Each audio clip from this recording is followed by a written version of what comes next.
ओम नमः शिवाय मित्रों, तंत्र रहस्य भाग 1 में आप सभी का स्वागत है। आपने अक्सर तंत्र मंत्र यंत्र के बारे में सुना होगा। सबसे पहले मंत्र की बात करते हैं। मंत्रों का प्रयोग सकारात्मक प्रयोजन तथा दिव्य शक्ति के आह्वान के लिए किया जाता है। मंत्रों की व्याख्या वेद पुराणों में की गई है और मंत्रों के उच्चारण से हमारे मन, मस्तिष्क और शरीर पर सकारात्मक प्रभाव पड़ता है। कुछ बीज मंत्र होते हैं जैसे ओम, ऐं, ह्रीं, क्लीं, श्रीं, अम, कम, चम। प्रत्येक मंत्र का अलग अलग उपयोग और प्रभाव होता है और मंत्र साधना में 5 शुद्धियाँ अनिवार्य होती हैं। भाव शुद्धि, मंत्र शुद्धि, दिव्य शुद्धि, देह शुद्धि, स्थान शुद्धि। कुछ मंत्रों का प्रयोग देवी देवताओं के आह्वान के लिए किया जाता है। कुछ मंत्रों का प्रयोग भूत पिशाच के विरुद्ध किया जाता है और स्त्री या पुरुष को वश में करने के लिए जिन मंत्रों का प्रयोग किए जाते हैं उन्हें वशीकरण मंत्र कहते हैं। और शत्रुओं को दमन या उनका अंत करने के लिए जो मंत्र विधि काम में लाती है उसे मारण विधि कहते हैं। भूतों और का पिशाचों को नाश करने के लिए जो मंत्र का प्रयोग किया जाता है उन्हें दमन विधि कहते हैं। और किसी के मन में किसी काम के प्रति निराशा उत्पन्न करना या उस काम को न करने का मन करें, इसे उच्चाटन भी कहते हैं। मित्रों, जान लेते हैं कि तंत्र साधना क्या है। मनुष्यों के शरीर में 7 चक्र होते हैं। मूलाधार चक्र, स्वादिष्ठान, मणिपुर, अनाहत, विशुद्धि चक्र, आग्रह चक्र, सहस्त्र कमल। शरीर के चक्रों और ईश्वरीय ऊर्जा के मध्य में गहरा संबंध स्थापित होना ही तंत्र साधना है।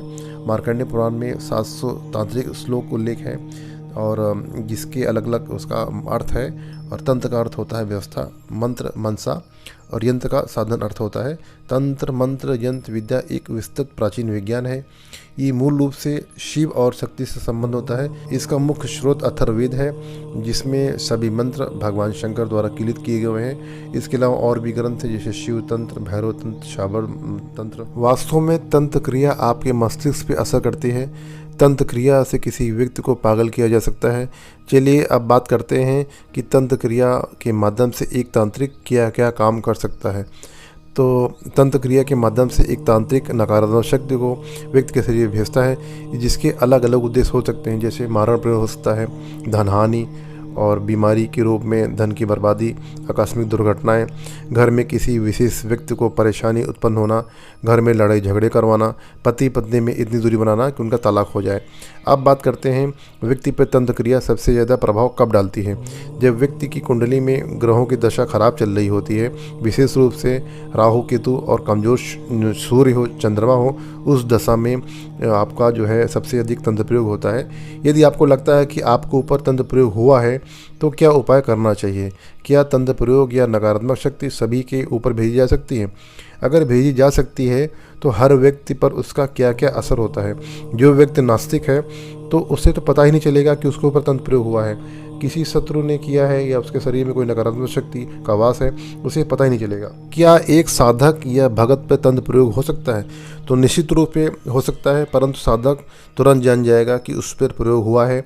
और साधक जिस भी देवी देवता की पूजा करता है या उसकी साधना करता है, वही देवी देवता उसको संकेत देते हैं कि प्रत्यक्ष रूप से बता सकते हैं या सपने के माध्यम से भी संकेत दे सकते हैं और जिससे वो तंत्र क्रिया को समाप्त कर सकता है। मित्रों, एक साधारण व्यक्ति जीवन भर जान ही नहीं पाता है कि उसके शरीर में नकारात्मक शक्ति ने कब्जा करके रखा है या उसके घर में नकारात्मक शक्ति घूम रही है, क्योंकि उसके पास ऐसी कोई ऊर्जा है ही नहीं जिससे वो पता लगा सके कि मेरी परेशानी का कारण क्या है। तो मित्रों, अब बात करते हैं ये सकारात्मक ऊर्जा कहाँ से आती है।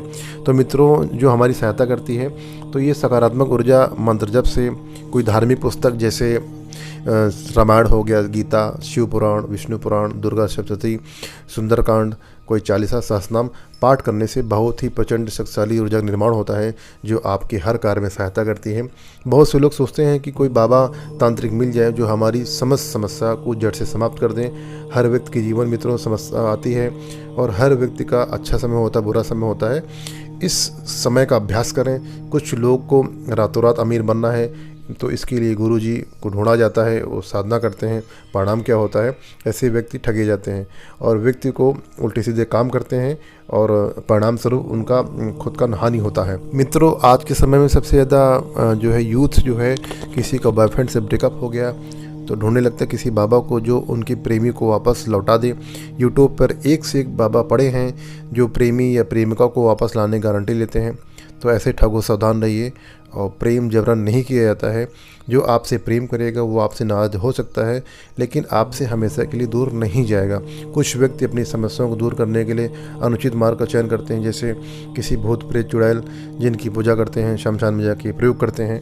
मित्रों, रात में 12 से 3 बजे के बीच में उल्टी सीधी पूजा करते हैं और तंत्र मंत्र करते हैं, तो ये सब करने की आवश्यकता नहीं है।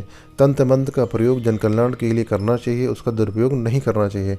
मित्रों, अगले भाग में हम बात करेंगे तंत्र क्रिया से कैसे बचें, उसका क्या उपाय हो सकते हैं, और किस पे तंत्र क्रिया होती है, और किस व्यक्तियों को नकारात्मक शक्ति पकड़ सकती है और क्यों।